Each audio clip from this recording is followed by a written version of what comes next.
وما علينا إلا البلاغ المبين. ہماری ذمہ داری تو بس صاف صاف پیغام پہنچا دینا ہے. صدق اللہ العلی العظیم. السلام علیکم ورحمۃ اللہ وبرکاتہ. آپ کے پسندیدہ علمی، ثقافتی اور سماجی چینل کی نورانی محفل میں آپ کا استقبال ہے. اہلا و سہلا مرحبا. قابل صد احترام مستمعات و مستمعین کرام، جیسا کہ آپ جانتے ہیں 5 ستمبر یوم اساتذہ کی حیثیت سے منایا جاتا ہے. اس ٹیچرز ڈے کے سنہرے موقع پر میں سب سے پہلے اساتذہ کرام کو، چاہے وہ چھوٹی اسکولوں میں کام کرتے ہوں یا کالجوں اور یونیورسٹیوں میں تدریسی خدمات کے فرائض انجام دیتے ہوں، چاہے وہ دینی مدارس میں اپنے تعلیمی خدمات پیش کرتے ہوں یا عصری تعلیم گاہوں میں، ہمارے سماج کے تمام مدرسین اور معلمین کرام کو میں تہ دل سے ان کی خدمات میں مبارکبادی کے سوغات پیش کرتا ہوں. اللہ تعالیٰ ان کی تعلیمی خدمات کو قبول فرمائے اور آگے مزید قوت کے ساتھ اور دلچسپیوں کے ساتھ اپنی تعلیمی خدمات پیش کرنے کی توفیق عطا فرمائے. اس موقع پر مناسب معلوم ہوا کہ ہمارے سماج کو مدرسین کرام اور اساتذہ کرام کا مقام و مرتبہ اور ان کے حقوق و آداب بتائے جائیں. اسی کے ساتھ ساتھ نہایت ادب و احترام کے ساتھ ہمارے اساتذہ کرام کو بدلتے ہوئے زمانے کے تقاضے اور ان کی بڑھتی ہوئی ذمہ داریاں یاد دلائی جائیں. سب سے پہلے ہمیں یہ سمجھنا اور ماننا ہوگا کہ تعلیم و تدریس اور ٹیچنگ کا عمل بہت ہی مقدس اور مؤخر اور عظیم عمل ہے، کیونکہ اس معزز عمل یا باعزت پیشے کا تعلق انسانی زندگی کی ایک ایسی اہم ضرورت سے ہے جس کے بغیر آدمی صرف اندھا نہیں بلکہ اندھے جانور کی طرح ہے. چونکہ مدرسین اور اساتذہ کرام قوم کے نونہالوں کو مختلف موضوعات کی تعلیم دے کر سماج کے شریف اور باعزت انسان بناتے ہیں.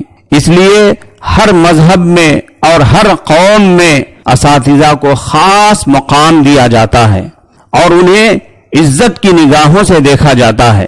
بقول حضرت مولانا خالد سیف اللہ رحمانی صاحب کے، ہر مذہب میں اور ہر سماج میں اساتذہ کو بڑا احترام حاصل رہا ہے. وہ کہتے ہیں کیونکہ سماج میں جو کچھ بھلائیاں اور نیکیاں پائی جاتی ہیں اور خدمت خلق کا جو سر و سامان موجود ہے وہ سب دراصل تعلیم ہی کا کرشمہ ہے اور درسگاہیں ان کا اصل سرچشمہ ہیں. اسلام کی نگاہ میں انسانیت کا سب سے مقدس طبقہ پیغمبروں کا ہے. پیغمبر کی حیثیت اپنے امتی کی نسبت سے کیا ہوتی ہے، اللہ تعالیٰ نے کئی جگہوں میں اس کا ذکر فرمایا ہے، اور وہ یہی ہے کہ نبی انسانیت کا مربی ہوتا ہے، انسانوں کا معلم ہوتا ہے. وہ تعلیم بھی دیتا ہے اور انسانوں کو اس علم کے سانچے میں ڈھالنے کی بھی کوشش کرتا ہے. یتلو علیہم آیاتہ ویزکیہم ویعلمہم الکتاب والحکمہ میں اسی کا ذکر ہے. اسی لیے اساتذہ کا احترام اسی قدر ضروری سمجھنا چاہیے جتنا اپنے والدین کا احترام ضروری سمجھا جاتا ہے. بدقسمتی سے اب اساتذہ اور طلباء کے درمیان محبت و احترام کا یہ جذبہ ختم ہو چکا ہے. طلباء اپنے اساتذہ کو ایسی نگاہ سے دیکھتے ہیں کہ گویا وہ ان کے حریف ہیں، ان کے رفیق نہیں، بلکہ وہ اپنے اساتذہ کے فریق ہیں، اپوزٹ پارٹی ہیں. نقل و حرکت اور نشست و برخاست میں ادب و احترام تو بہت دور کی چیز ہے. ان کے روبرو پہنچ کر انتہائی بے ادبی کے فقرے کہنے میں اور بے احترامی کے جملے کسنے میں کوئی حجاب نہیں، کوئی عار نہیں۔ ظاہر ہے اس بے احترامی اور بے اکرامی کے ساتھ، بے ادبی کے ساتھ کسی استاد سے کیسے فائدہ اٹھایا جا سکتا ہے اور کیسے استفادہ کیا جا سکتا ہے۔ معزز سامعین کرام، اساتذہ کرام کی عظمت شان کا تقاضا اور ان کی منصبی برتری کا تقاضا اور ان کی احسان مندی کا تقاضا یہ ہے کہ طلبہ اپنے کسی مطالبے کو لے کر کلاسز کا بائیکاٹ ہرگز نہ کریں، جیسا کہ اس زمانے میں ہو رہا ہے۔ خاص طور پر کالجوں میں ایسے مکروہ مناظر دیکھنے اور سننے کو ملتے ہیں۔ یہ کتنی بری بات ہے کہ اساتذہ تو کلاس میں حاضر ہوں مگر طلبہ پڑھنے کے لیے درسگاہوں میں نہ جائیں۔ اس سے جہاں علم سے بیزارگی ظاہر ہوتی ہے، وہی اساتذہ سے نفرت یا بے نیازی کا اظہار ہوتا ہے۔ اس سے اساتذہ کی دل شکنی ہوتی ہے۔ جب اساتذہ طلبہ سے ناراض ہو جائیں اور طلبہ اپنے اساتذہ سے بیزار ہو جائیں تو پھر ایسے بیزار طلبہ اپنے ناراض اساتذہ سے کیسے فائدہ اٹھائیں گے اور ناراض اساتذہ اپنے بیزار طلبہ کو کس طرح فائدہ پہنچائیں گے؟ اساتذہ کرام کا طبقہ سماج کا وہ مقدس طبقہ ہے جو نونہالان قوم کی زندگیوں کو تابناک بناتا ہے۔ اس لیے ان سے غایت درجے کی محبت کرنا اور اس محبت کے تقاضے سے حد درجے کا ان کا احترام کرنا بے حد ضروری ہے، اور یہ صرف طلبہ اور اسٹوڈنٹس کے لیے نہیں بلکہ طلبہ کے سرپرستوں کے لیے بھی ضروری ہے۔ معزز سامعات و سامعین کرام، اساتذہ کرام کی ذمہ داریوں کے تعلق سے بحث کرتے ہوئے مولانا خالد صاحب فرماتے ہیں، اس سلسلے میں سب سے اہم بات یہ ہے کہ تدریس کے لیے کسی شخص کا انتخاب اہلیت اور لیاقت کی بنیاد پر ہونا چاہیے، صرف تعلقات اور دوستی کی بنیاد پر نہیں ہونا چاہیے، اس لیے کہ تدریس نہایت ہی اہم اور نازک کام ہے۔ مشہور شخصیت ابو بکر شبلی سے منقول ہے کہ جو شخص وقت سے پہلے کسی عہدے پر فائز ہو جائے وہ دراصل اپنی رسوائی کے درپے ہے۔ من تصدر قبل اوانہ فقد تصدر لہوانہ۔ اہلیت اور لیاقت کا مطلب یہ ہے کہ جس مضمون کی تدریس اس کے حوالے کی جا رہی ہے وہ واقعتاً اس مضمون پر عبور رکھتا ہو اور اپنے اخلاق و عادات کے اعتبار سے بھی انگشت نمائی سے محفوظ ہو۔ پھر یہ بھی ضروری ہے کہ وہ اپنے مضمون پر مناسب محنت کرتا ہو اور اس کے مطالعے اور تحقیق میں تسلسل ہو، کیونکہ کوئی بھی ٹیچر اور استاذ پیشگی مطالعے کے بغیر اپنے طلباء کو کما حقہ فیضیاب نہیں کر سکتا۔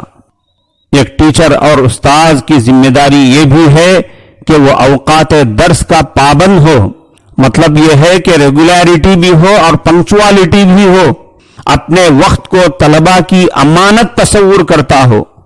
قرآن مجید نے ویل للمطففین کہہ کر کم ناپنے تولنے کی بڑی مذمت فرمائی ہے۔ حضرات علماء کرام نے لکھا ہے کہ ناپ تول کی کمی میں یہ صورت بھی داخل ہے کہ وہ ملازمت کے اوقات میں سے کوئی حصہ اپنی ضرورت میں خرچ کرتا ہو اور اپنی ذمہ داری کے علاوہ کسی دوسرے کام میں لگاتا ہو۔ یہ بھی ایک طرح کی چوری ہے اور ان اوقات کی اجرت اس کے لیے حلال نہیں۔